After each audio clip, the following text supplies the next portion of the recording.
Secara komunikasi itu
jadi pertama kamu ingat itu kira-kira di usia berapa?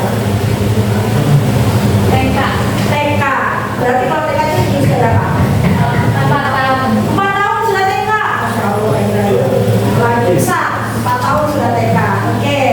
Nah, apa yang diingat waktu itu? Ketika sekolahnya kah? Atau punya teman baik ketika TK?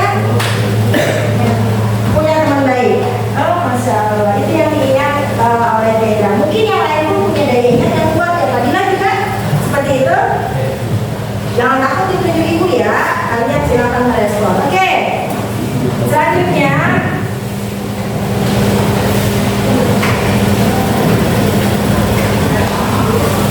slide yang kedua bisa kita lihat pengertian. Nah, ini adalah pengertian. Pertumbuhan adalah proses bertambahnya fisik, ya. Proses bertambahnya fisik, ukuran fisik pada makhluk hidup. Contohnya, ya, berarti tadi ada beberapa jawaban yang perlu kita rumuskan. Ada bertambahnya tinggi badan, bertambahnya berat badan, dan volume organ tubuh. Sedangkan perkembangan adalah proses perubahan menuju kedewasaan.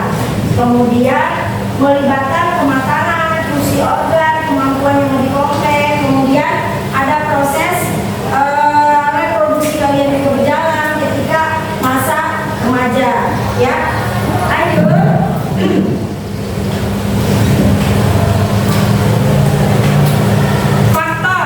Faktor itu meliputi faktor internal dan eksternal. Kalau internal yaitu faktor genetik dan hormon. Apa itu faktor genetik? Faktor genetik adalah faktor yang diturunkan oleh kedua orang tua kalian, ya.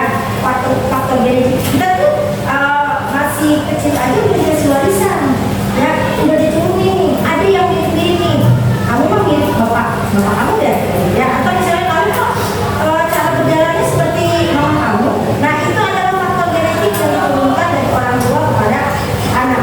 Jadi anak itu mempunyai dua faktor genetik yang diturunkan, yaitu dari ayah dan dari ibu.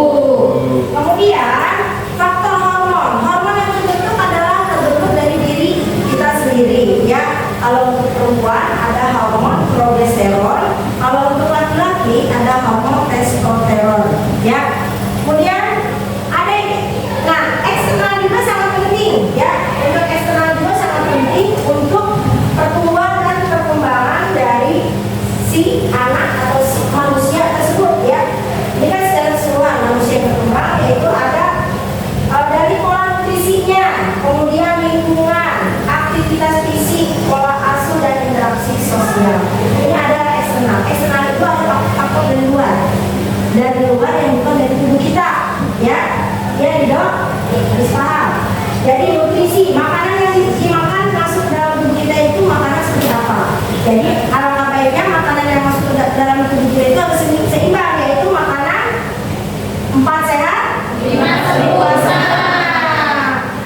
Basket, tapi kalau di kita basket juga ada ya. Kemudian pola asuh. Pola asuh itu adalah yang pola asuh itu yang mengikat keluarga. Bagaimana orang tua kita mengasuh kita, bagaimana keikatan antara kita dengan saudara, itu adalah pola asuh. Kalau pola asuh di rumah, misalnya kalian dari bangun pagi, kita kan ada 7 kebiasaan anak Indonesia hebat ya. Yang pertama apa? Bangun pagi. Yang kedua, bangun pagi. Yang kedua, apa yang kedua? Berolahraga. Berolahraga bukan yang kedua. Beribadah. Yang ketiga, Olahraga. yang keempat, ya, yang kelima, gemar sekolah, ya, gemar belajar. Yang keenam, bermasyarakat. Yang ketujuh, Tidur tidur cepat. Kalau semuanya itu dilakukan dengan pola asuh ini, otomatis kalian akan seimbang nih, ya, antara kesehatan tubuh, kesehatan mental, kemudian kesehatan fisik kita juga akan stabil. Yang terakhir adalah interaksi sosial. Interaksi sosial adalah interaksi di mana kalian bisa lebih bertumbuh dalam hal perkembangannya, ya, mindset kamu lebih bertumbuh ketika kamu berinteraksi dengan orang lain, berinteraksi dengan masyarakat, berinteraksi dengan lingkungan sekitar. Jadi empati kamu, perhatian kamu kepada sekitar itu harus tumbuh. Misalnya tetangga kalian ada yang sakit, seperti tadi teman kalian sakit, ternyata kelas ini sudah melakukan empati atau reaksi positif dengan menengok teman kalian. Nah, itu sangat berpengaruh pada teman kalian yang sedang sakit. Kenapa? Dengan ditengok kalian, dia lebih disemangati untuk cepat sembuh. Ya, itu. Kemudian lanjut. Sampai sini paham? Ada yang ditanyakan? Baik. Lanjut. Nah, ini yang tadi disebutkan. Tahapan yang pertama yaitu tahapan balita, tahapan kanak-kanak, tahapan remaja, tahapan dewasa, dan tahapan lanjut usia. Baik, ini tahapannya. Nah, ini yang tadi disebutkan oleh teman kalian, kita skip saja. Kemampuan merangkak, betul sekali yang tadi disebutkan Caca. Kemudian ini anak usia 5 sampai 10 tahun bisa berbicara, bercerita, berarti ini sudah masuk ke TK, kemudian kelas 1 SD sampai kelas 5 SD ya. Nah, ini ada di tahap remaja, di mana perubahannya mengalami pubertas. Pubertas hingga terjadi perubahan fisik dan psikis, ya. Kamu bisa sedih, tiba-tiba bisa sedih, bisa galau, itu ada di proses pubertas kalian, ya. Itu kemudian di sini untuk laki-laki tumbuh apa? Untuk laki-laki apa? Perubahan yang terjadi laki-laki yang pertama tumbuh jakun, kemudian tumbuh kumis, tumbuh bulu-bulu halus di tempat-tempat tertentu ya. Kemudian apa lagi? Mimpi basah juga. Kemudian yang terakhir adalah apa? Suaranya juga berubah. Di sini ada yang sudah ya, ada yang belum berubah suaranya. Berarti masih anak-anak kalau berubah ya. Kemudian untuk di perempuan apa aja yang berubah? Menstruasi. Kemudian apa lagi? Apa? Tumbuh payudara. Kemudian tumbuh bulu-bulu halus juga. Kemudian apa lagi selain itu? Yang terpenting memang menstruasi ya. Semuanya sudah menstruasi? Baik. Kemudian kemampuan berpikir abstrak dan bersikap mandiri. Nah, kalian di usia segini harus sudah bisa lebih mandiri lagi, lebih kritis lagi, ya. Jadi diasah terus pikiran dan otak kalian untuk lebih kritis memahami sosial dan pelajaran yang di sekolah. Baik.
3 ingin mempresentasikan hasil materi IPA nomor 2 mengenai pengaruh lingkungan terhadap pertumbuhan dan perkembangan anak. Sebelumnya, perkenalkan nama saya Syafa Dinara dan rekan saya saya akan dikabarkan jalan. Baik, langsung saja kami paparkan hasil materi yang sudah kami buat, yang akan dibacakan oleh Anak Mikaela. Dipersilakan. Seorang peneliti melakukan pengamatan terhadap pertumbuhan anak-anak di berbagai lingkungan yang berbeda. Pengamatannya menunjukkan bahwa anak-anak yang tinggal di lingkungan yang kurang mendukung makanan bergizi memiliki pertumbuhan yang terhambat dibandingkan dengan mereka yang tinggal di lingkungan yang mendukung tercapainya makanan bergizi. Apa kesimpulan yang dapat ditarik dari pengamatan tersebut? Lingkungan yang sehat bisa menyebabkan pertumbuhan yang besar, sedangkan kalau lingkungan yang kurang sehat ataupun tidak mendukung bisa menyebabkan pertumbuhan terhambat dan kekurangan gizi. Kita harus tetap menjaga lingkungan kita agar masyarakat maupun kita sendiri tetap sehat dan mendapatkan gizi yang cukup. Oke, itu tadi hasil diskusi kalian. Tapi ada satu pertanyaan yang mau Ibu utarakan.